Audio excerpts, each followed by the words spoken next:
کہانی سنو جہاں ہر کہانی میں چھپا ہے ایک نیا جادو. تو تیار ہو جاؤ کیونکہ کہانی اب شروع ہونے والی ہے.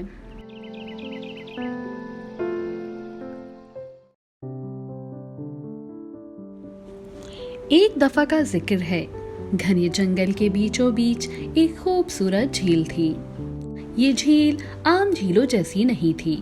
اس کے پانی میں دن کے وقت نیلا آسمان جھلملاتا اور رات کے وقت چاندنی کی کرنیں چمکتی رہتی. جھیل کے کنارے لمبے لمبے درخت تھے جن کی شاخوں پر پرندے گاتے اور پھولوں کی خوشبو پھیلتی.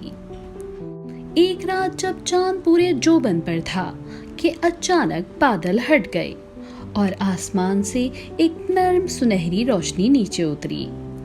وہ روشنی سیدھی جھیل کے پانی پر گری. لمحے بھر کو پورا پانی جگمگا اٹھا جیسے ستارے جھیل میں تیرنے لگے ہوں. کچھ دیر بعد روشنی مدھم ہو کر غائب ہو گئی. لیکن اس کے بعد کچھ عجیب سا واقعہ ہوا. اگلی صبح جب بطخ اپنے گھونسلے میں لوٹی تو اس نے دیکھا کہ اس کے انڈوں کے بیچوں بیچ ایک نیا انڈا بھی موجود ہے. یہ انڈا باقی سب سے بڑا اور ذرا الگ سا تھا. بطخ حیران تو ہوئی لیکن سوچا کہ شاید یہ بھی اسی کے انڈوں میں سے ہے. اس نے باقی انڈوں کے ساتھ اس کو بھی سمیٹ کر اپنے پروں کے نیچے رکھ لیا. دن گزرتے گئے. بطخ اپنے انڈوں پر بیٹھی رہی اور آخر کار وہ دن بھی آیا جب انڈے ٹوٹنے لگے. ایک ایک کر کے چھوٹے چھوٹے پیارے پیارے بچے نکلنے لگے. سب کے سب خوبصورت اور بے حد پیارے تھے. ان کے پیلے نرم نرم پر تھے اور چھوٹی چھوٹی چونچیں. مگر سب سے آخر میں وہ بڑا سا انڈا ٹوٹا اور اس میں سے جو بچہ نکلا وہ باقی سب سے بالکل مختلف تھا. اس کے پر سیاہ اور بھدے تھے. گردن لمبی تھی اور چہرہ عجیب سا تھا. باقی بچے بہت خوبصورت لگتے تھے لیکن یہ بچہ بدصورت اور انوکھا دکھائی دیتا تھا.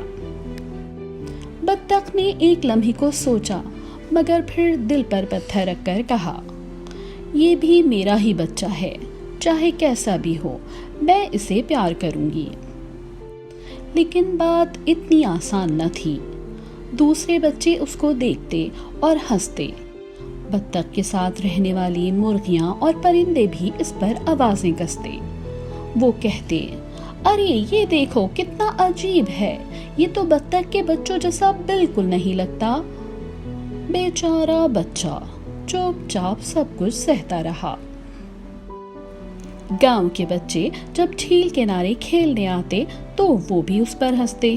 دیکھو دیکھو کتنا بدصورت ہے نہ یہ بطخ لگتا ہے نہ ہی ہنس. اور یہ سن کر بیچارہ بچہ اور بھی اداس ہو جاتا. وہ جھیل کے کونے پر جا کر تنہا بیٹھ جاتا. کبھی پانی میں اپنی پرچھائی دیکھتا اور روتا. وہ سوچتا رہتا آخر میں اتنا الگ کیوں ہوں. سب مجھ سے نفرت کیوں کرتے ہیں.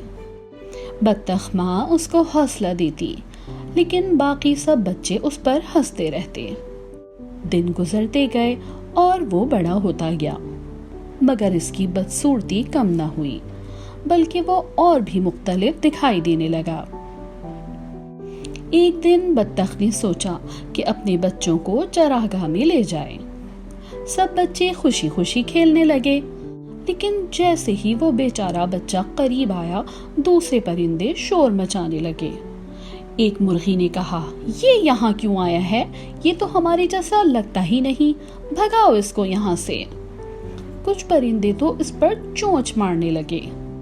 بیچارے نے بچنے کے لیے پانی میں چھلانگ لگا دی اور دور تیرنے لگا. دل ہی دل میں اس نے سوچا شاید بہتر یہی ہے کہ میں یہاں سے چلا جاؤں. کوئی مجھے پسند نہیں کرتا. اور اسی رات اس نے فیصلہ کیا کہ وہ گھونسلہ چھوڑ دے گا.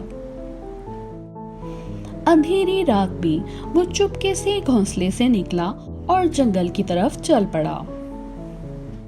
راستے میں اس نے لومڑیوں کی آوازیں سنی.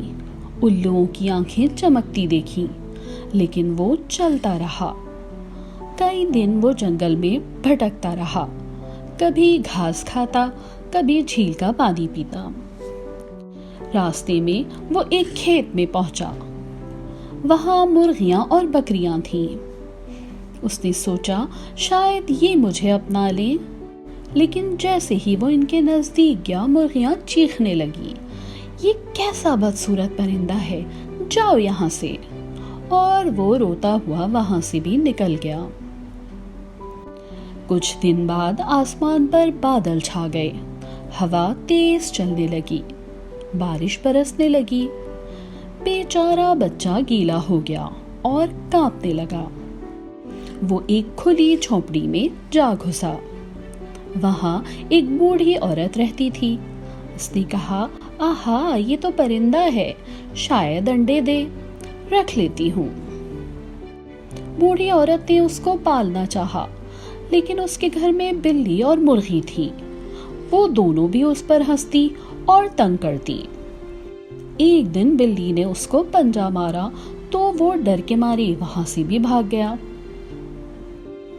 اب سردیاں آ چکی تھیں، درختوں سے پتے گر گئے تھے، جھیل کا پانی جم رہا تھا۔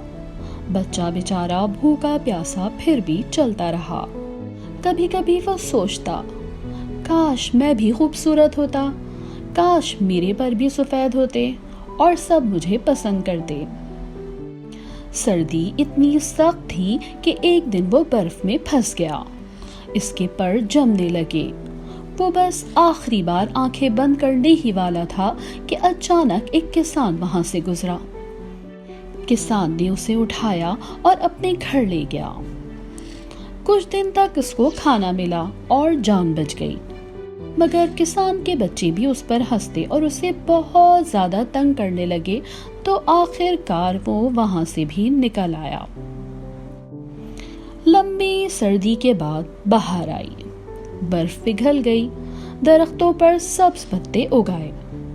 بچہ اب بڑا ہو چکا تھا، مگر پھر بھی وہ الگ دکھتا۔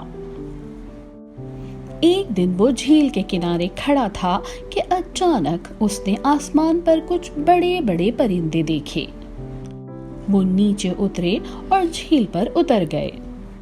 یہ ہنس تھے، لمبی گردنوں والے، سفید برف جیسے پر رکھنے والے۔ ان کو دیکھ کر اس کا دل بھر آیا، کاش میں بھی ان جیسا ہوتا، یہ کتنے حسین ہیں۔ ہنسوں نے جھیل پر اپنے پر پھیلائے۔ جیسے ہی سورج کی کرنیں ان کے پروں سے ٹکرائیں، وہاں سے چمکتی ہوئی روشنی نکلی، اور وہ روشنی پھیل کر پوری جھیل پر چھا گئی۔ بچہ حیران کھڑا ہو کر دیکھتا رہ گیا کہ اچانک وہ روشنی اس کے ارد گرد لپٹ گئی۔ لمحے بھر کے لیے سب کچھ سنہری ہو گیا، اس کے پر کانپنے لگے، دل زور زور سے دھڑکنے لگا، پھر روشنی اس کے جسم میں اتر گئی، اور چند لمحوں بعد جب روشنی مدھم ہوئی تو جھیل پر کھڑا وہ بچہ بالکل بدل چکا تھا۔ وہاں ایک حسین سفید لمبی گردن والا ہنس کھڑا تھا۔ باقی ہنس خوشی سے اس کے گرد چکر لگانے لگے، وہ اسے اپنی آوازوں میں خوش آمدید کہہ رہے تھے۔ بچہ جھیل کے پانی میں جھانکتا ہے تو اس نے دیکھا کہ اس کی پرچھائی بدصورت نہیں رہی، اب وہ بھی ایک ہنس تھا اور نہایت خوبصورت۔ اس کی آنکھوں میں آنسو نکل آئے، لیکن یہ خوشی کے آنسو تھے۔ وہ سمجھ گیا کہ وہ ہمیشہ سے الگ اس لیے تھا کہ وہ باقیوں جیسا تھا ہی نہیں، وہ بطخ نہیں بلکہ ہنس تھا۔ اب وہ ہنسوں کے جھنڈ کے ساتھ رہنے لگا، وہ آسمان میں پرواز کرتا، جھیل میں تیرتا اور خوش رہتا۔ لوگ جب اسے دیکھتے تو کہتے، یہ کیسا حسین پرندہ ہے، ایسا تو ہم نے کبھی نہیں دیکھا۔ اور اب اس کو کوئی بدصورت نہیں کہتا تھا، اس کو اپنی اصل پہچان مل گئی تھی۔ اور یوں بیچارہ بطخ کا بچہ جو ساری زندگی تانوں اور تنہائی کا شکار رہا، آخرکار ایک دن اپنی حقیقت کو جان پایا۔ وہ بدصورت نہیں تھا، وہ تو ہنس تھا، حسین، منفرد اور سب سے نرالا۔ پیارے دوستوں، اگر یہ کہانی آپ کے چہرے پر ایک پیاری سی مسکان لے آئی ہو تو کہانی سنو کو ضرور سبسکرائب کریں، لائک کریں اور دوستوں کے ساتھ شیئر کرنا تو بالکل بھی نہ بھولیں۔ انشاءاللہ جلد ملیں گے ایک نئی کہانی کے ساتھ۔ اللہ حافظ۔